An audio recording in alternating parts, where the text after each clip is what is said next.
My topic is exploring triangulation. So this is an honors thesis I was working on during the fall of 2015.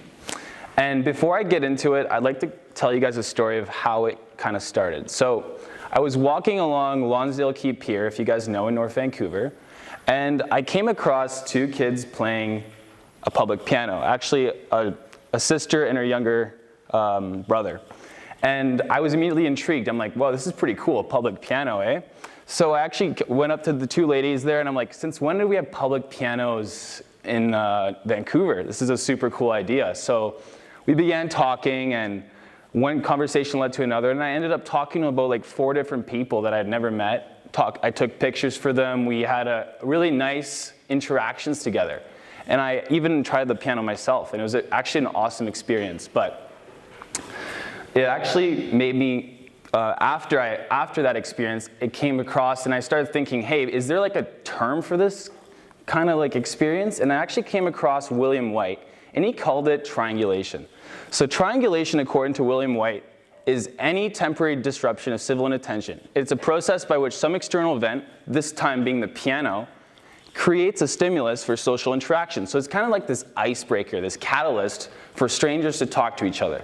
So like William White describes this as one of the 7 conditions for social life in small urban spaces.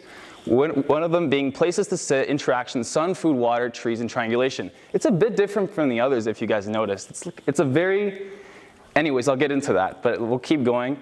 White's conceptual triangulation, I try to draw it as a triangle, obviously. So the external stimulus outside, and then 2 individuals which are using the stimulus as a way to icebreak, as a way to interact. So White uses examples of musical performances, acting performances, and even sculptures. But the point isn't the actual triangulating stimulus. The point is that it's a clustering. So this clustering it creates actually brings people together, and it creates the intimate conditions for people to have conversations. So it's kind of like you're not forcing conversations. It's actually they arise naturally simply when people are brought together. So I looked into other examples of external stimulus, this one being Eris by Light. And Eris by Light is an installation in Copenhagen, Denmark that is actually on an LED screen where there's some monsters and it's a computer simulation and there's some carpets, as you see, 1, 2, 3, and people can happily walk across as they get to the museum and unconsciously interact with the exhibit upstairs. As you can see, these people are having a lot of fun. They probably walked around and they actually started playing with it. But the point is that not only are they interacting with the carpet and the monsters, they're also interacting with other people on the carpets and other carpets. So they're actually anonymously interacting with each other in a really new and cool way. This made me question, wait a second, well, they're not really the external stimulus. They've actually become the external stimulus themselves, and they're becoming internal. But this is also the case for the piano. If you guys recall in the start, when you're actually listening to the piano, you actually have the chance to play the piano as well. It's a public piano. So that brings this question of interactivity. And that really blurs the lines between what external is and what internal is. So if you add interaction here, the whole thing kind of blurs, and it really confused me. So I kept researching and asking questions of whether this, for example, was triangulation. Because people, like, if you guys know this, they actually attach people they love and they attach it as a lock. It's like love forever, and they put it on a bridge.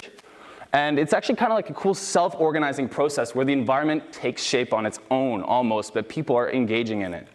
So triangulation is kind of addressing past the classic urban design of safety and physiological needs onto the higher realms of Maslow's hierarchy you see here of love, belonging, esteem, and even self-actualization. So if you guys recall from We the Cities, Kenny Chen presented her idea of Before I Die, and I was really intrigued by this. I'm like, wait a second, this could be a form of triangulation in a way. Not only is it, basically, sorry I didn't explain it, but they place chalkboards with the imprint Before I Die, and they let the public fill it in with chalk as they wish. And see, these things can be quite humorous, they can be at times thought-provoking, and really the most important thing is that it provides a sense of empathy for the people we are sharing the city with.